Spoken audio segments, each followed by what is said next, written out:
Today is the day we're announcing that the Mac is transitioning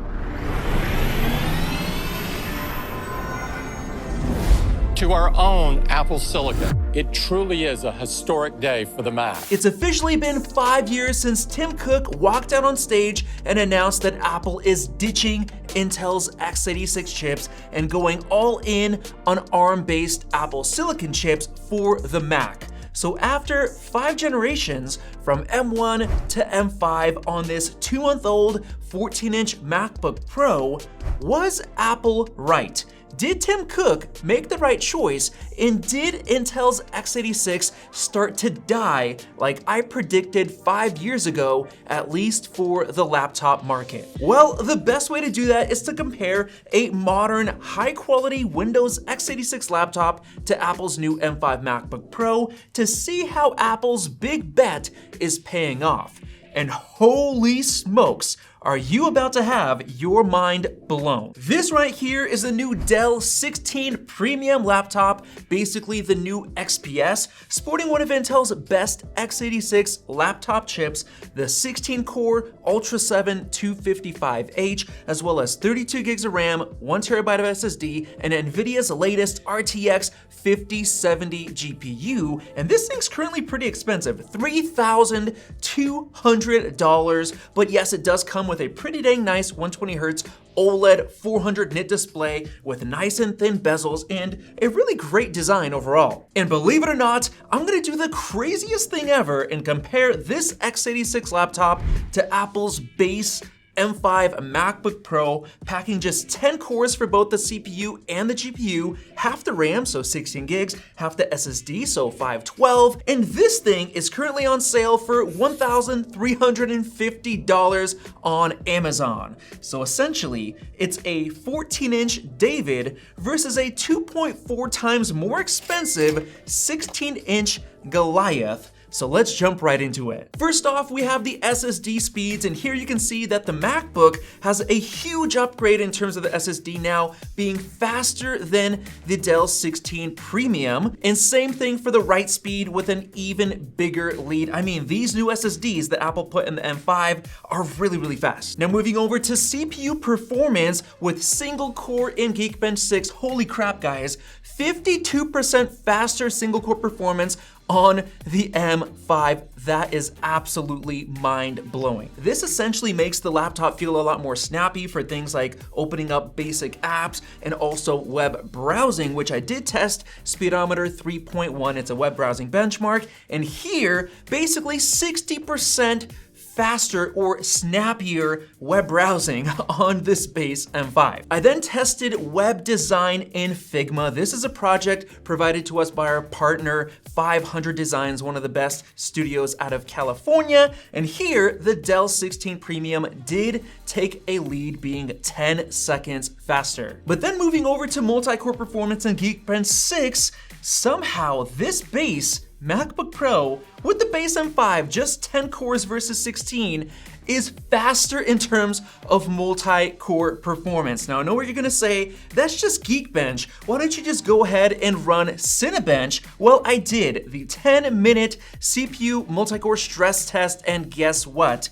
The M5 MacBook Pro was also faster, even despite its single fan. But now let's throw that RTX 5070 in the mix and get to Geekbench 6 graphics, comparing OpenCL to Metal. Here is where you see the Dell 16 Premium really get ahead with a lot faster raw graphics performance. I also tested gaming benchmarks with 3D Mark's Steel Nomad Lite. This is their most recent really good gaming benchmark, and here we're getting basically double the graphics performance average FPS with that RTX 5070. I mean, the difference is absolutely insane. And then going into ray tracing with Solar Bay Extreme, this is their latest test, over twice as high FPS on the Dell 16 Premium. I mean, that is really impressive. But now let's get into the real world productivity tests,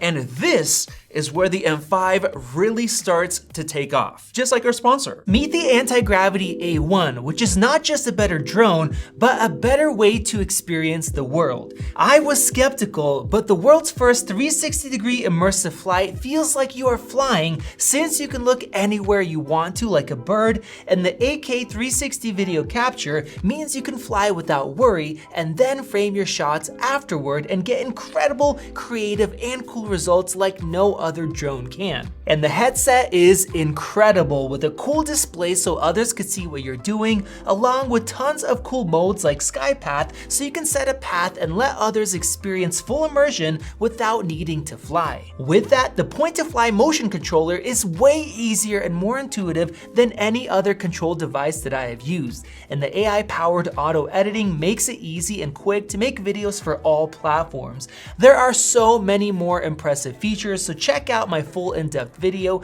and the links to our partner Antigravity's A1 using the links in the video description below. Now, getting back to our real-world tests, let's start with photo editing in Lightroom Classic. I exported 50 42 megapixel raw photos, and here the M5 MacBook Pro has now taken the lead. This is basically using a lot of graphics performance to export all these photos, and it's 13 seconds faster than the RTX 5070, which is just nuts. But I also wanted to test our heavier duty version of this test, doing 500 photos instead of 50, and this is where the Dell 16 Premium took the lead, 9 minutes and 2 seconds compared to 9:56. So yes, it is faster, but honestly, not by much considering the huge price difference. And of course, we had to do 3D rendering in Blender with Cycles GPU for all of these tests. Starting off with the classic BMW, you can see that the 5070 is quite a bit faster in terms of this test. Like what is that, like close to 50% faster? Very, very nice. It got even better with Party Tug. That project was literally over twice as fast in the Dell 16 Premium. That is a huge, impressive difference, making it so much more worth it to get this laptop versus the M5. But then I did something new, something we haven't done before. I went online looking for a real Blender 3D rendering project, and I found this from a 3D render artist, Lasha 3D. This is the Swamp project. We did Cycles GPU. This took a long time, and guess what? The M5 MacBook Pro actually won. 11 minutes and 54 seconds compared to 12 minutes and 4 on the Dell 16 Premium with the 5070. I don't know how it did it, but the M5 won. Maybe it's those new advancements with Blender now supporting Apple Silicon fully and all the optimizations, unified memory, but I cannot believe that it actually won. But then I started zooming in on both of these laptops on that Swamp project, and as you can see, the M5 MacBook Pro is perfectly smooth, but this laptop cannot play it smoothly. It's glitching all over the place, even just looking at a 2D render, which is crazy. So as you guys saw in all of those performance tests, the only area where this $3,200 laptop really won was in terms of the graphics, and not even all the tests, because this M5 MacBook Pro only has a 10-core GPU, which Apple has been doing intentionally, basically keeping it down because they have to put that M5 chip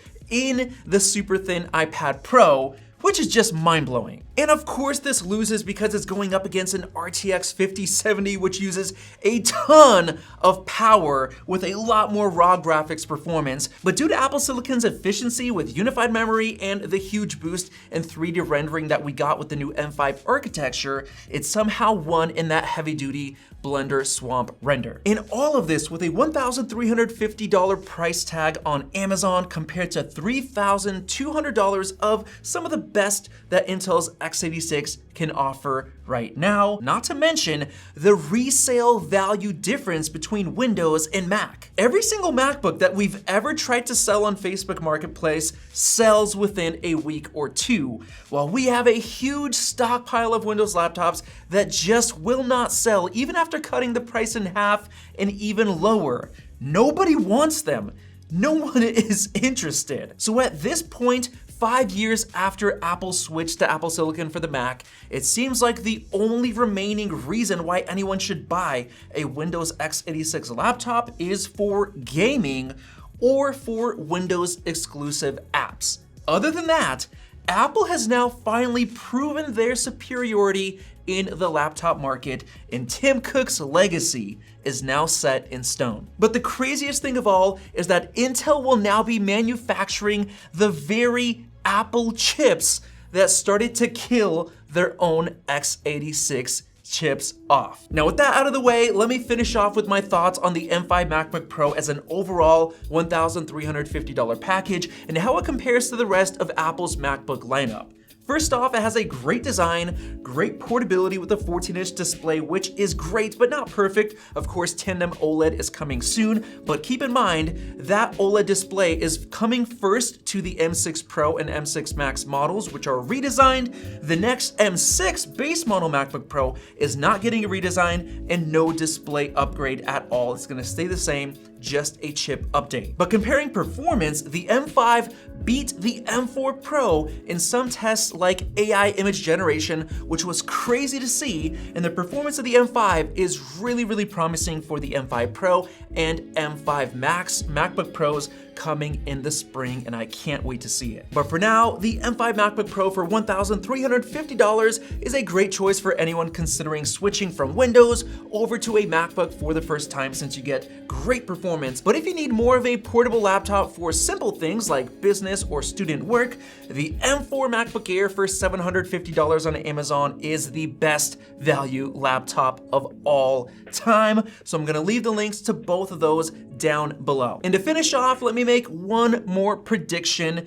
Apple is going to absolutely skyrocket ahead of everyone else in the laptop space even further, especially when they release the redesigned M6 Pro and M6 Max MacBook Pros built on TSMC's 2nm process. That is going to be insane. So hopefully you enjoyed this 2-month M5 MacBook Pro review, and let me know if you think Apple made the right choice down in the comment section below. Definitely subscribe for more videos like this one, and check out one of those right over there, including my long-term review of the M4 MacBook Air, because that was a good one. Thanks for watching, and we'll see you in the next video.